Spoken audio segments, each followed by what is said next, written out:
Welcome back to Wainsider, where we dissect the moments that leave us speechless and search for the truth behind the shock. Tonight, the wrestling world is spinning on its axis, struggling to process an event so unexpected it feels like a fracture in reality itself. The stage was Wrestlepalooza, an event buzzing with its own energy, its own stories, yet all of it was suddenly rendered secondary. Because he returned, the arena, already electric, erupted into a deafening, visceral roar that could only mean one thing. The familiar, ominous chords of his theme hit, and a wave of absolute disbelief washed over the entire crowd. This wasn't on the schedule. This wasn't part of the plan. This was Roman Reigns. To understand the seismic impact of this return, we must first journey back into the quiet, the absence. We must go back to the brutal, shocking attack at the Clash in Paris.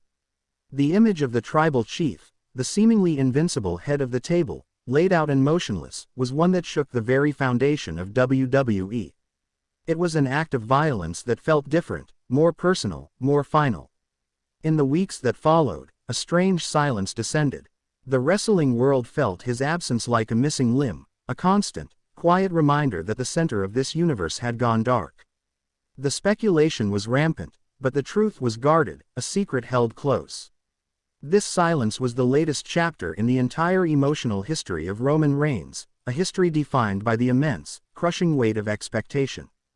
From the moment he was anointed the chosen one of the Shield, the pressure was immense.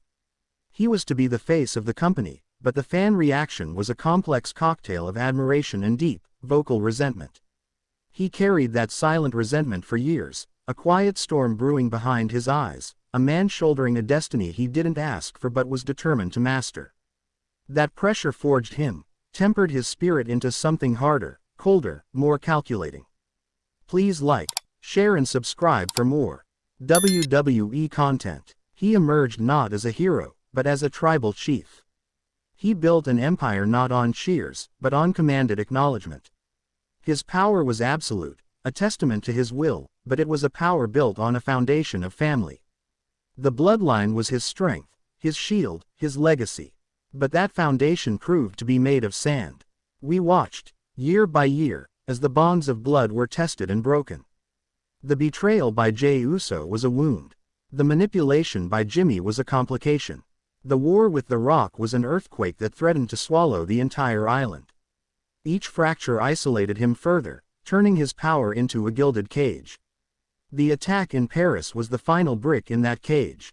It was the ultimate violation, an assault from the outside that preyed upon the vulnerability created by betrayal from within.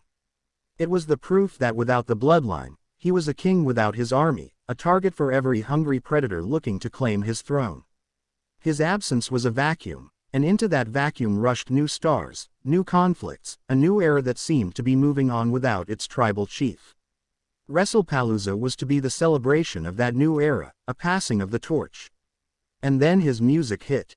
The pop was not just loud, it was emotional, cathartic, a wave of pent-up energy released in a single, explosive moment. And then he emerged. Roman Reigns stood at the top of the ramp, and the "Welcome back" chants began, not as a cheer, but as a mantra, a collective acknowledgement of his enduring presence. He looked different. The arrogance was there, the swagger, but it was layered over something new, something dangerous. The silent resentment had been refined into a razor-sharp focus. He was not here to celebrate. He was here to collect. He walked to the ring with a deliberate, slow pace, letting the moment breathe, letting the tension build to an almost unbearable degree. His eyes scanned the crowd, but they were not seeing individuals. They were seeing the landscape of his kingdom, assessing what had changed in his absence. He took a microphone, and the arena fell silent, hanging on his every word. He spoke of legacy. He spoke of respect. But his voice carried a new edge, a chilling calm that was far more terrifying than any shout. He was not the conquering hero returned. He was the god of vengeance come to reclaim his temple. He spoke directly to the camera, to the world, but his words were aimed at one person. He spoke of the attack in Paris, not as a tragedy, but as an insult. He described the cowardice of the ambush, the disrespect shown not just to him, but to the title he held, to the legacy he represents. The emotion was not one of self-pity, but of a cold, burning fury. He was drawing a line in the sand, and the entire audience felt the shift. This was no longer a welcome back party, this was the beginning of a reckoning. And then, as he demanded his attacker show themselves, as he called them out into the light to face judgment like a man, the arena lights cut to the entrance ramp. But it wasn't the attacker. It was the Usos. Jay and Jimmy emerged, their expressions unreadable, a complex mix of guilt, concern, and familial duty. The tension spiked exponentially. This was the family he had warred with, the blood he had spilled and had spilled his. They stepped into the ring, and for a moment, it was a frozen tableau, the fractured family reunited in a moment of crisis. Was this a truce? Was this forgiveness? Was the bloodline healing itself in the face of a common enemy? Roman looked at them, his cousins, his betrayers. The history between them was a ghost in the ring, 1,000 unsaid words hanging in the air. He gave a slight, almost imperceptible nod.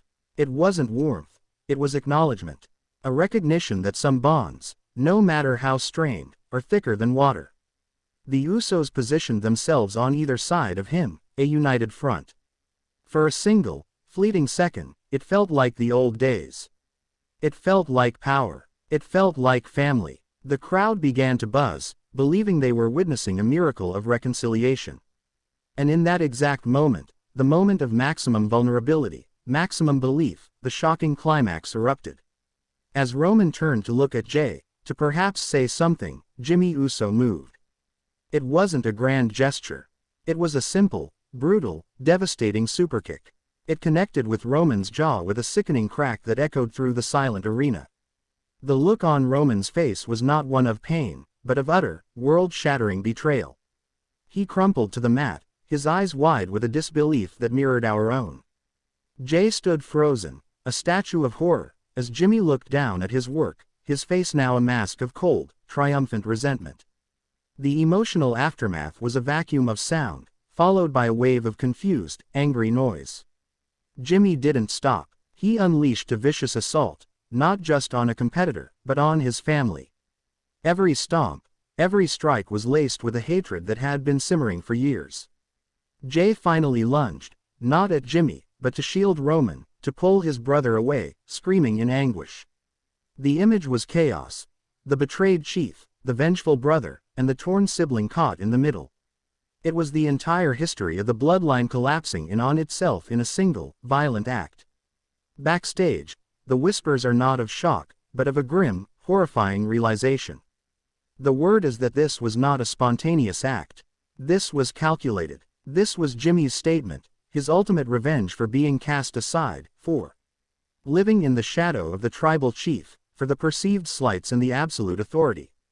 The whispers say this was his way of finally seizing the spotlight, of proving that he is the true architect of chaos, the one who truly controls the fate of the family.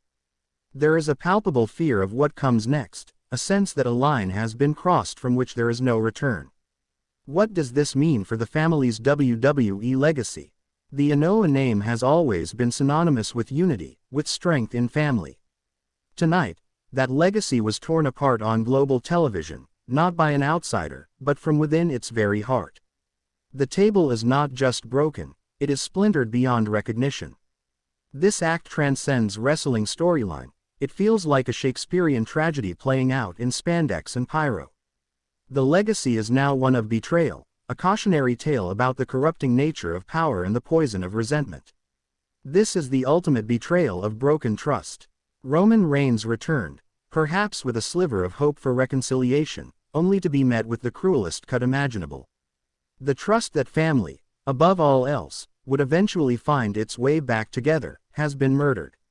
The blood that was supposed to be their strength has been spilled by their own hand, making it worthless.